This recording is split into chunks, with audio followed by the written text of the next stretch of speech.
Thanks for choosing us. Tonight, a significant development has emerged in the investigations into the tragic helicopter crash which claimed the lives of 8 prominent Ghanaians.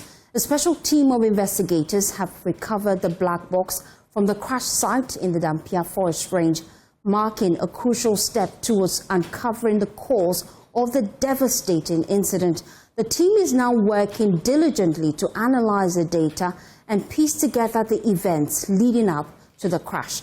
Also joining us is the investigator from the Aircraft Investigative Department, Captain Paul Fojo. We appreciate your time here on JoyNews Prime. Just give us details as to what exactly we're learning.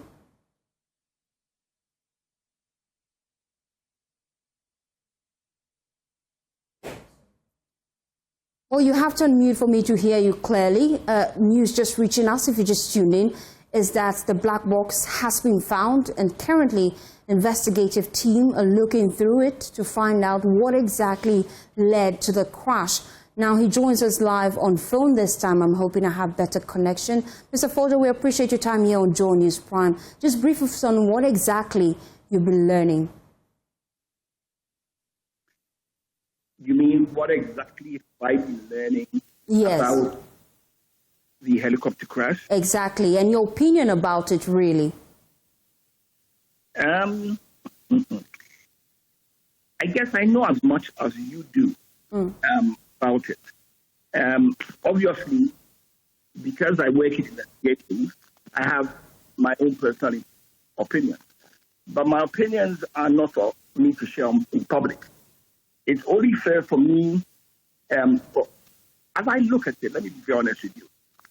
I, as said on an earlier program, believe that the military, who are the agency empowered to do this investigation, are competent enough to do it and should be permitted to do it. They should be given the space and time to do a professional job investigating it and come back to us with what they believe happened. You say we should give them time, but time is not what we have on our hands, really. Ghanaians have questions as to what exactly led to the crash. Already, we know that the scene in itself is compromised. How will that affect the time span they would have to spend when it comes to identifying some of the key concerns that would lead to unravel the situation on the ground? When it comes to investigations, there's no rush. You do factual analysis. If you say to me, time is something you don't have, then you don't want an investigation. If you want an investigation, you give time. There's nothing like I rush over something. You want the facts. So you can't tell me that you don't have time. Ghanaians don't have time. Ghanaians have time. Ghanaians would have to have time if they want to know the truth, if they want to know what happened. And how would you recommend we go about the situation to ensure that we come out with factual information that can lead to us making sure that situations like this do not reoccur? Good. That's what I said to you. People are trained to do investigations, to come up with this. The military has competent people who have been trained to do this job, and they will do the job. The one thing investigators do not do is they do not publicly come out. It's part of our code of ethics. You don't publicly come out to begin to speculate, to begin to say things. Anybody who comes and does that doesn't understand investigation. In investigation, all you deal with are the facts. Then you analyze, then you conclude, and then you give safety recommendations. That is what you do in an investigation.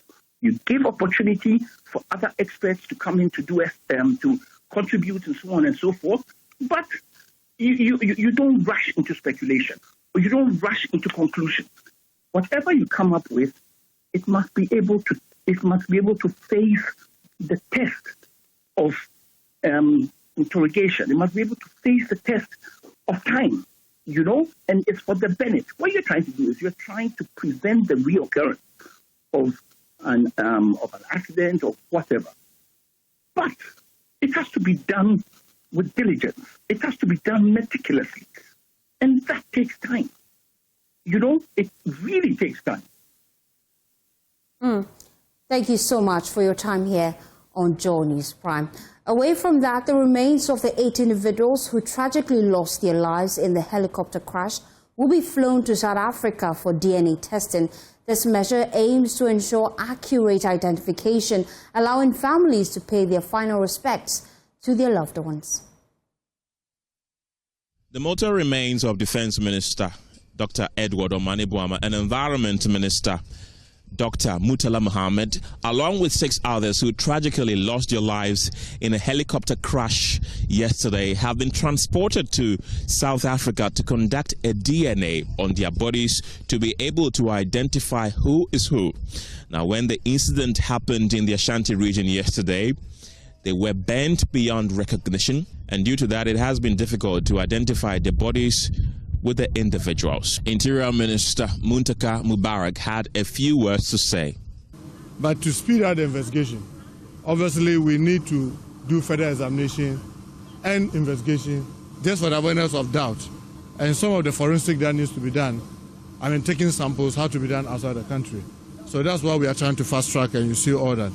We know that this evening the President will address the country and the world, so we hope that we will all be patient and wait for the President's address.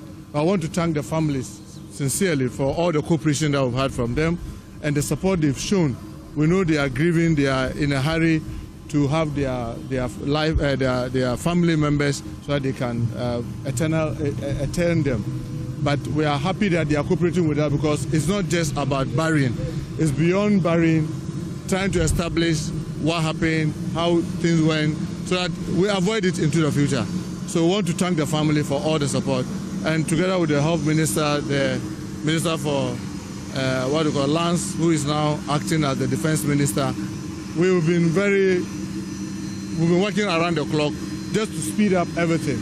And this is part of the process. So we are hoping that this will, when the President addresses the country, other further better particulars may be given. Their bodies are expected back in Ghana as soon as the DNA is concluded.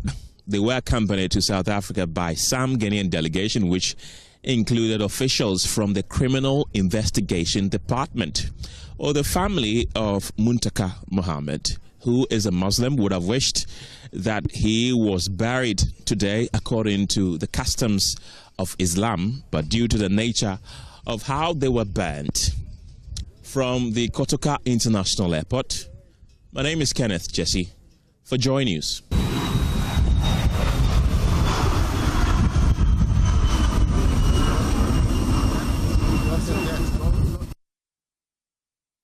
Tributes continue to pour in for the deceased, and we'll bring you official statements from key institutions shortly. But first, here's a News Desk report highlighting how Ghanaians in parts of the country are paying tribute. Tributes are pouring in from across the nation for the 8 individuals who lost their lives in the tragic crash involving the Ghana Armed Forces ZK helicopter.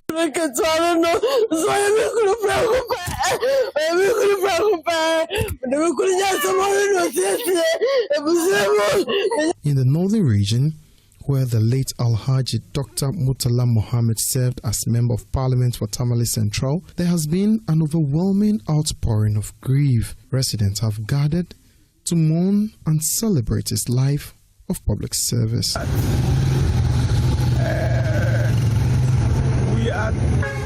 I can't say how we will take it. Everything is the will of God. They were born to return, and they have returned. And we pray for them to rest well. I just can't describe the mood in which I was, because this is the second tragedy we have had within 2 months, and it was so unbearable. But what can we say? We give everything to God, and we look up to Him. In the Western region, emotions ran high as Regional Minister Joseph Nelson officially confirmed the death of Flying Officer Chum Ampedu to his family. It's a very difficult time we are in. We are struggling to find words, the right kind of words to even say something refreshing. All we can say is that may God strengthen the families. In the Ashanti region, former regional minister Simon Osei Mensah urged Ghanaians to refrain from politicizing the tragedy. He cautions that such actions could discourage people of integrity from entering public service. It's just unfortunate if people decide to politicize the issue, more especially at this crucial time. I think we should depoliticize it. We've lost several souls, 8 of them, one from our region, and more so somebody who was the political head of this region. Residents of Dawango have also been paying tribute to the late Alhaji Mohammed Muniru Lemuna, with many of his former classmates joining in remembrance of a man they describe as humble and committed. Oh, they were shocked, because you can't imagine how things happen this way. So it's something like you can't understand. You can't just understand why it is so. Alhaji Lemuna Muniru, like we all know, is a very religious person, a philanthropist, a God-fearing person whom everybody in this constituency look up to. At Pope John Senior High School in Koforidua, a solemn mass was held in memory of their old student, Dr. Edward Omani Buama. Students, teachers, and the old boys gathered to offer prayers and reflect on his legacy. He was a patriotic leader, and as a leader, I'm also enthused to follow in his footsteps. Dr. Amano has been great help to the school. This man has been a very powerful and then patriotic leader, a spirit of giving, and then he has been able to give back to his school after so many years. And here in Accra, the capital, many Ghanaians continue to express their sorrow and pain. And here in Accra, the capital, many Ghanaians continue to express their sorrow and pay their respect to the fallen heroes, united in mourning and in hope for answers. Nebuama is always a pastor. When you see my Nebuama, when the honorable say come to office, or if he have something in his hand, we tell you, wait, I will see you. So sad that we are losing him at this stage. When Ghana need people with cool heads to manage the affairs of the country. So all we can say that we pray that God keeps his soul.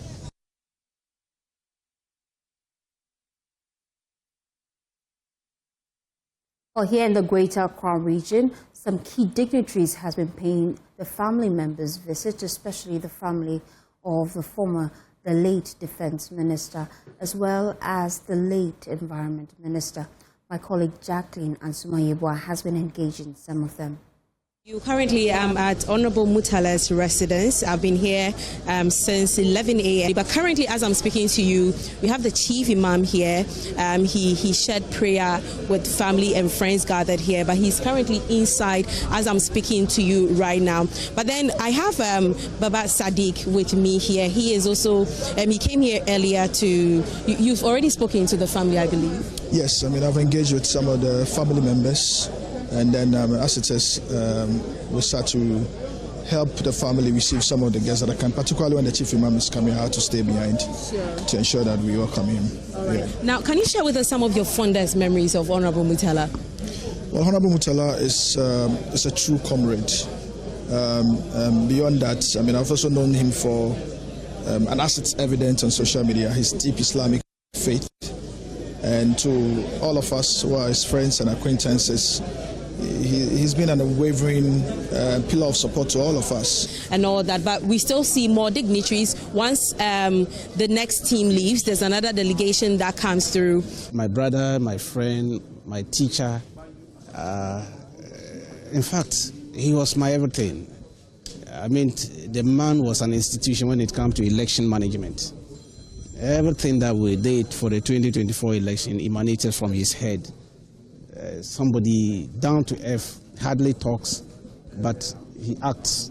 And just yesterday, around 7:45, I was chatting with him about how to plot Akwatia by-election. He was giving us direction as how to go about it. And then although he was a defense minister at that time, he was still working as a director of election of the party. That's a lot of things people didn't know. Okay. I mean, he prosecuted the Ablekumanov. Although you saw us in the forefront, but he was behind doing all the strategy and the mapping for us. Not only was he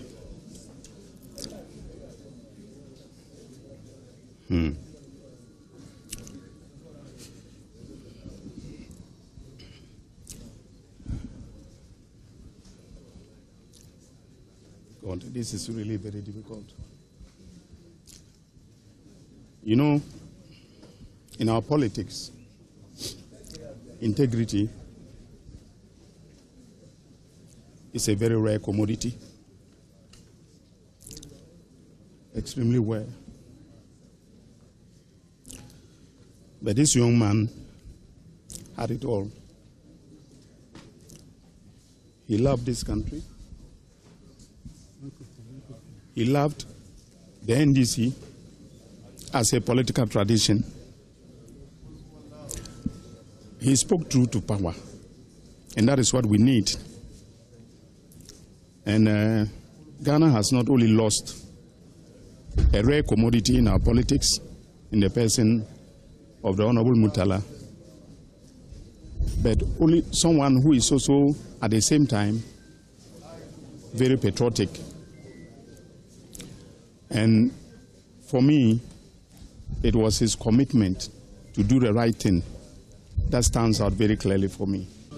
Well, we are still at Honorable Mutala's house, and right here with me is the MP for Ladadi Kotopong. Well, Honorable, first of all, our condolences. I want you to share with us some of your fondest memories of Honorable Mutala. He was a strong man, very vibrant, and I admired him a lot. And sometimes when you are sitting behind him and he's debating, you want to no, this one, go down. No. That's the way he shakes the head.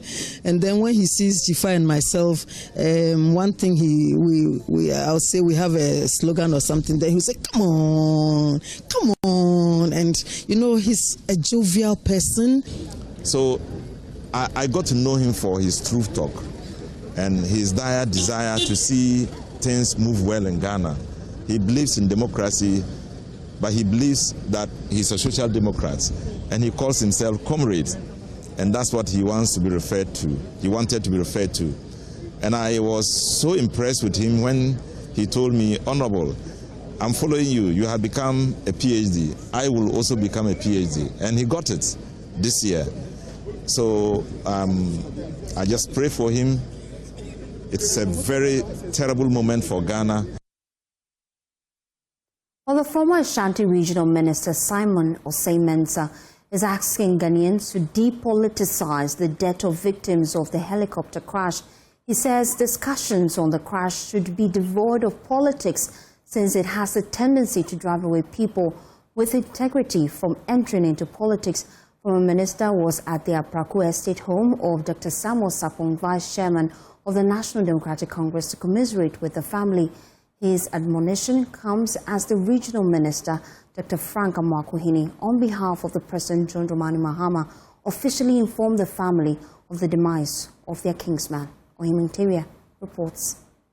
Dr. Samuel Sapong served as the head of the then Serious Fraud Office, now Iyoko, in the Ashanti region. He was also the mayor of Kumasi and the Ashanti Regional Minister between 2009 and 2013. The death of Dr. Sapong has been described as a big blow to sympathizers of the various political parties, especially the NPP and the NDC, as he worked for the good of all parties. It's very sad. You can see the way people have trooped into his residence. It shows how the man was. Yeah. What will you make about him? A lot. Because I know him personally. It's very difficult when you know someone personally and the person dies. It's very, very difficult. Very, very difficult. Former Ashanti Regional Minister Simon Osei-Mensah says Dr. Sapong would be missed for his kind of politics that united all, irrespective of one's political affiliation. Honorable Samuel Sapong, many people did not know, he was a very good friend of mine. When I became the regional minister, whenever there were some issues of public interest, you call me and advise me and encourage me.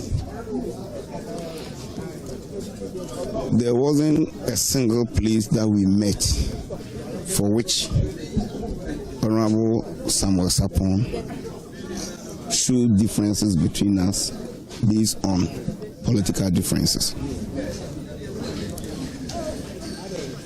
He's such a person who has love for everybody, whether old or young. And the way he did his politics,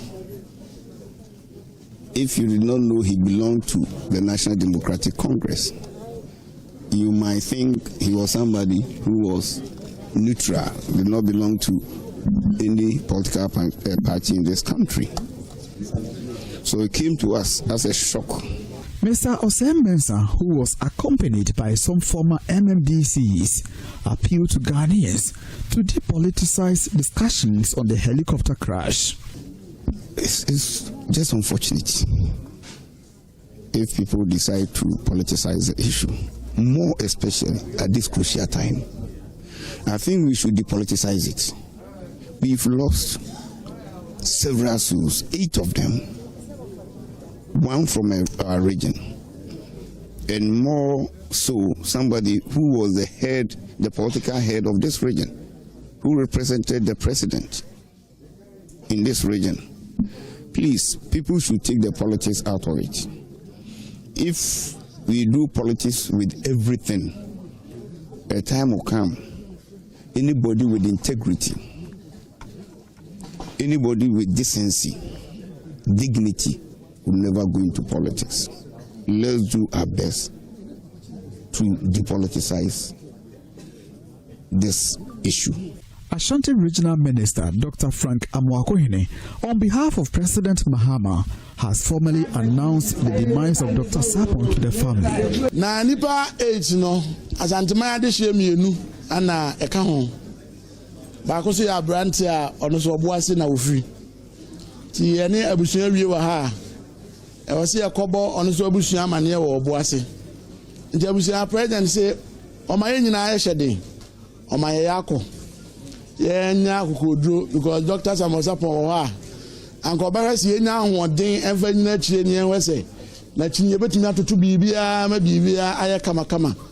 Meanwhile, similar information has been conveyed to the family of Deputy Director at NADMO, Samuel Abuaji in Obuasi. Supporters of the 2 main political parties say they will mix Dr. Sapon for his generosity. From Kumasi, for Joy News, Interim reporting.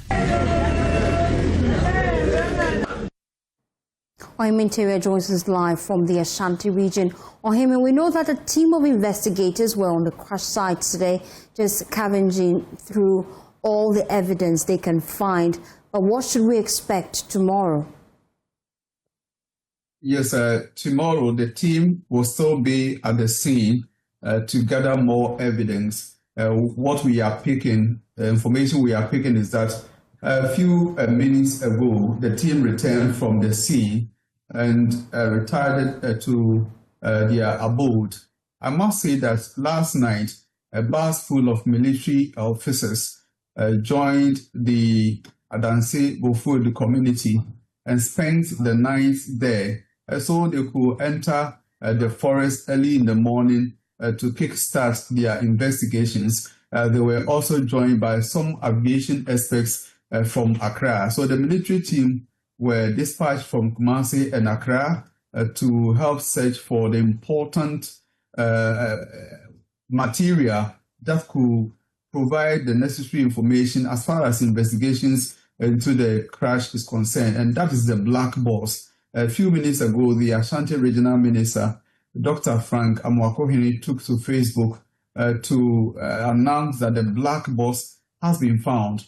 But I have been engaging members of the search team, which include the Assembly member for Sikamai, Honorable Matthew, and some opinion leaders as to what transpired during the search today, but none of them was able to tell me as to whether the black box has been found or not.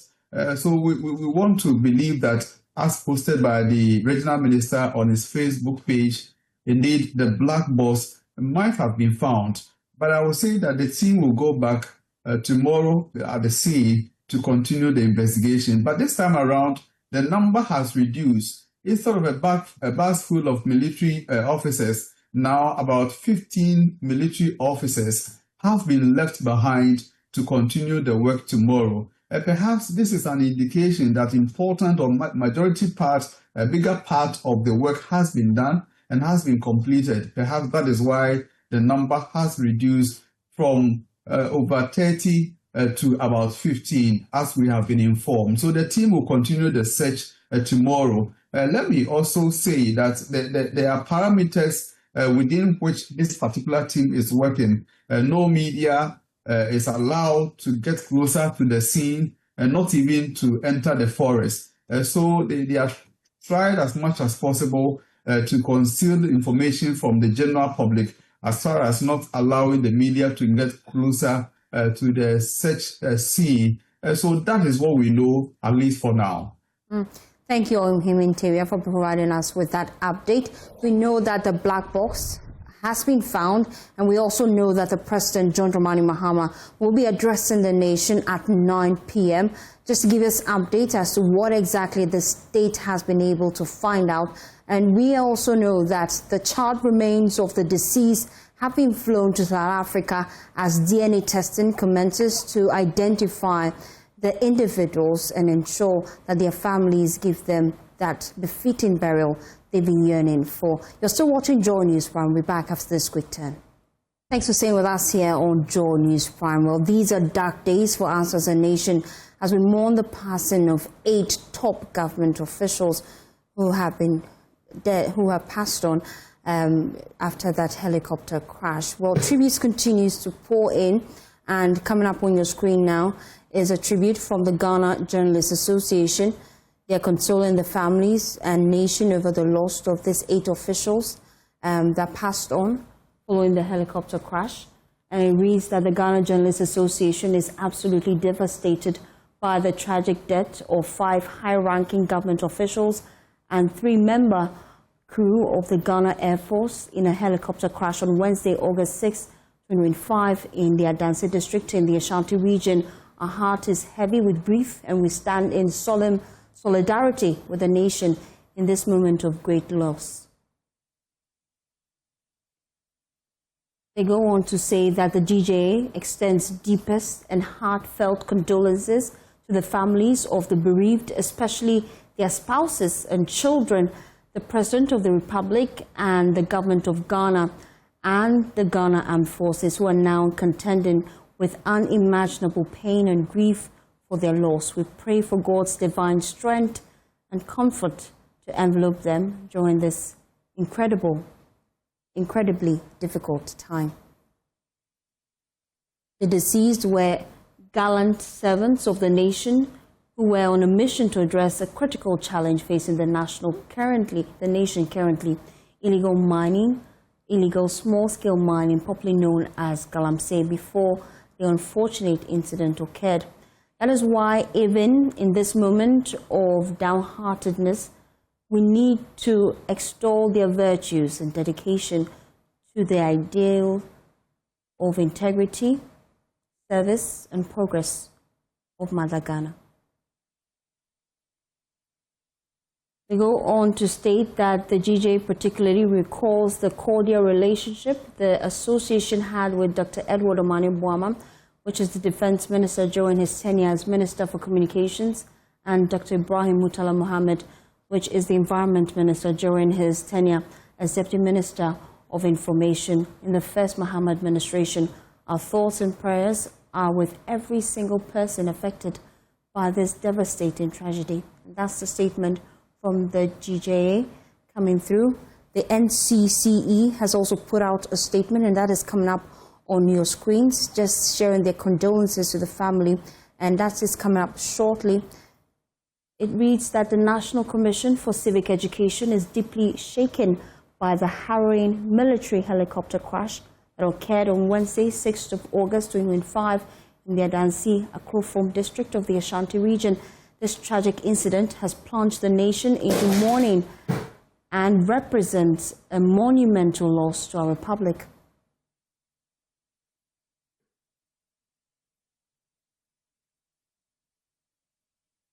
The Commission extends its heartfelt condolences to the entire nation, especially the President of the Republic of Ghana, the government, on the untimely demise of our patriots. In this period of national sorrow, our thoughts and prayers are also with the bereaved families whose hearts are heavy with grief. One of the perished patriots, Alhaji Dr. Ibrahim Murtala Mohammed, served as a volunteer with the Northern Regional Office of the NCCE. He was also the president of the University of Ghana chapter of NCCE's Civic Education Club, where he played an impactful role during his time as student at the university. We pray for the souls of our patriots to rest in eternal peace, and may their sacrifice to our beloved country continue to inspire a deeper sense of patriotism and civic responsibility among Ghanaians. The NCCE also calls on the nation to stand united as we grieve the loss of these 8 gallant men who have lost their lives in the line of national duty. Well, tonight, President Mahama, the Chief of Staff and senior government officials were visibly moved to tears during a solemn wreath-laying ceremony held in honor of the 8 prominent individuals who perished in that tragic helicopter crash. Ceremony, which was part of the official 3-day national mourning period, took place at the ceremonial garden in front of the presidency. It drew attendance from family members of the deceased, senior government officials, military personnel, and members of the public, all united in grief and remembrance. My colleague Maxwell Agbagba has more in the following report.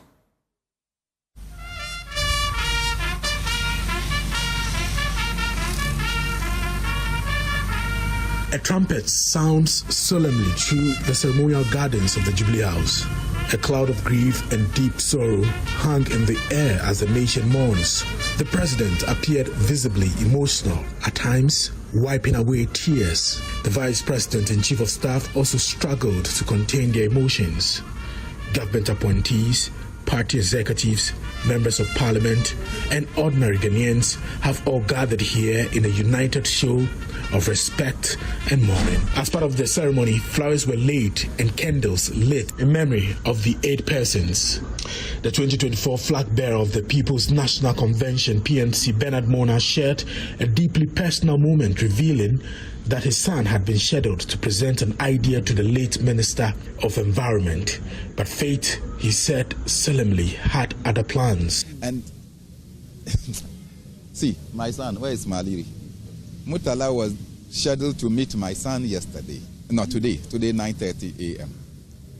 for a presentation that they have on plastic waste and also on STEM education. So they had prepared to come and meet, because Tuesday he was supposed to meet them last week and they didn't come on. They were ready to meet him and they didn't. And I have said at many platforms, possibly if Omani had picked my call yesterday, given our connection, he would have requested that I join him in the flight so that we can have a conversation. When he's done, then we can talk and come back. And God decided that he should go.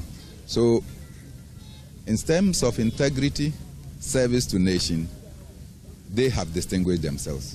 Political science lecturer and CEO of the Ghana Shippers Authority, Professor Ransford Jampo, also shared a deeply personal connection. He said the late Defense Minister, Dr. Manebuama, was the one who encouraged him to accept a government role. He added that he supervised the dissertation of the late Environment Minister, Murtala Mohammed. I have a personal relationship. It was one of the reasons why I accepted the offer to serve in this government. Anytime there's a program, he will call me. Look, there's a program, make sure you attend. And when you go, make sure the old man sees you. I said, but I don't like that. I mean, a lot of people would want to go greet the then candidate Mahama after the program, and I usually would want to say, no, make sure he sees you. And he keeps talking to me about some of these things. He kept talking to me about some of these things and all that. It's a great strategist, very smart, very intelligent, very resilient, strong-willed person. And above all, he's a human being, or Nipa. So I'm very much pained. We assisted and supervised the PhD dissertation of Murtala. I was one of his supervisors first. I later became the lead supervisor of his dissertation. And he completed last year, graduated last year, producing one of the best dissertations, PhD dissertations in the political science department. A very kind-hearted person.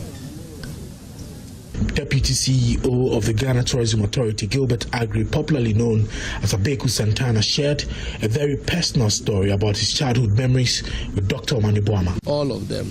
Honorable Omani Boama is my mate. We both grew up from Koforidua. We all completed sixth form the same year. He was in Pojos, I was in Ghana's. But beyond that, we were very close. I know his mother. His mother is my mother's friend. We all grew up together. And his father was the Central Regional Birth and Death Officer. Yeah. So when I was in Cape Coast during my O-level, when I ran out of money, I go to his father. So Kofi and I, we are brothers. I mean, before politics, before we entered the university. So, I mean, whenever I see him, Kofi, then Abeku, then we talk, we chat. So the memories of our, childhood, beginning. I remember when he was a mass server of Reverend Father Gabriel Palmer-Baker at the St. George's Parish Cathedral in Koforidua in the 80s. He was a mass server. Yeah, and I'm a Methodist. So we know ourselves. We all come from Koforidua. We grew up together. Like I said, his mother is my friend. She worked at the ministry, I think, land valuation. So I know him very well before he even came to politics. So I was traumatized. In fact, I couldn't wrap my head around that. What happened? How did it happen? Has he survived? Has he been injured? I was just thinking about possibility that he has escaped and he's hurt. Until the confirmation. I still can't believe it. President John Dramani Mahama has meanwhile announced interim ministerial appointments. The Finance Minister, Dr. Kasiel Atuforsim, will now double as the Defense Minister, while the Lands and Natural Resources Minister, Emmanuel Kofi Boah, takes on additional responsibility as Minister for Environment, Science and Technology. And that is coming up on your screens. It says that President John Dramani Mahama has asked the Minister for Finance, Honorable Dr. Kasiel Atuforsim, to take on additional responsibility as Defense Minister.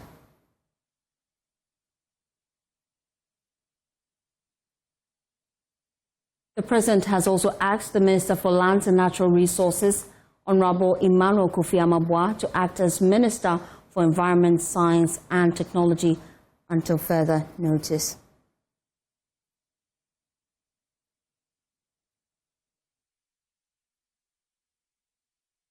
Well, away from that, the Ghana Private Road Transport Union is pushing back against what it describes as an unlawful attempt to increase transport fares by 20%.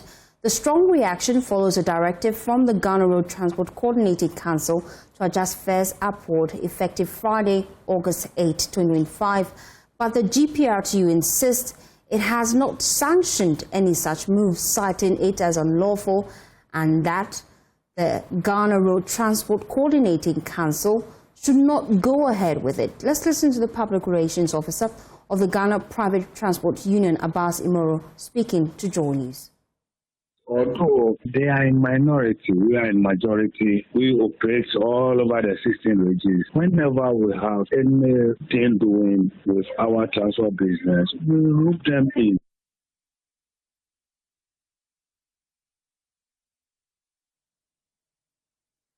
Well, the Ghana Journalists Association, we're told, has officially suspended all its activities in solemn commemoration of yesterday's tragic helicopter crash that claimed the lives of the Minister for Defence, the Minister for Environment, Science and Technology, and 6 others.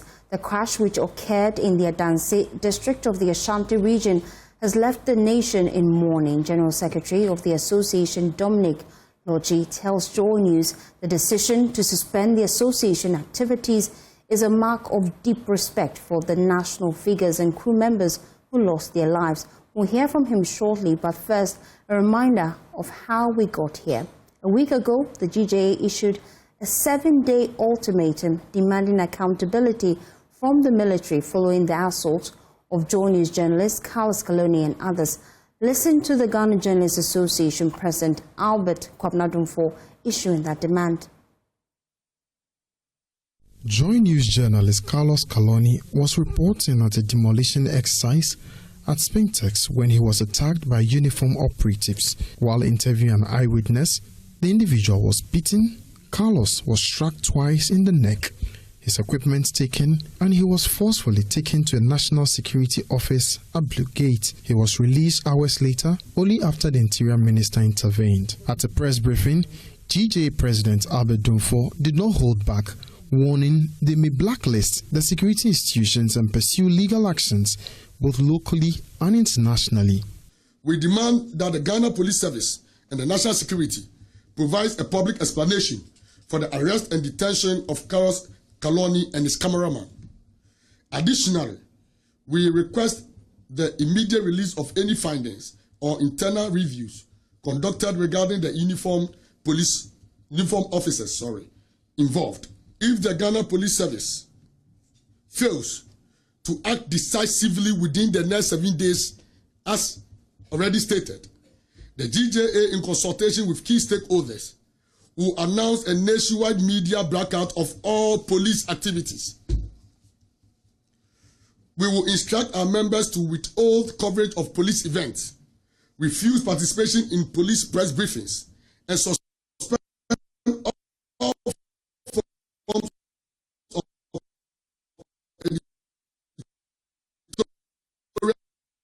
engagement involving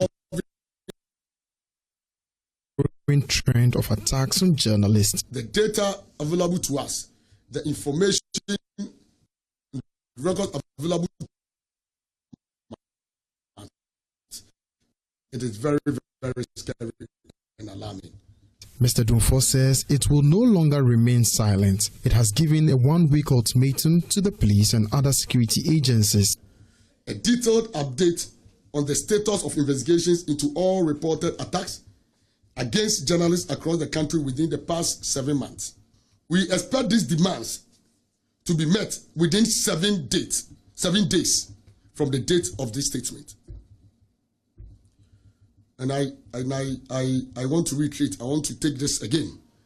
We expect these demands to be met within 7 days from the date of this statement. We can now hear from the General Secretary of the GJA, Dominic Logie, explaining the motive behind the decision. Country is mourning. The whole nation is in distress. We've been faced with what we call the national disaster or national tragedy. And so we have decided as the leaders of the Ghana Journalists Association to suspend all planned activities relating to what you've asked. And so, as you are aware, the very people we are sending our issues to are the ones that are not in the right frame of mind now because of what has happened. And so we've taken the decision to suspend all planned activities until further notice. So if you ask me about the deadline for our ultimatum, which is today, we have decided to suspend all planned activities so that we'll find time to deal with this issue when everything is, when we are all in the right frame of mind. So as we speak, the DJ is holding on to all that it has planned. We've had some engagements some few engagements with some key people. And even on the day of the event, there have been some talks.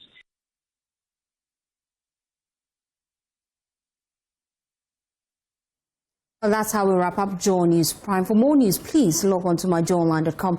My name is Faustina Savo. Good evening.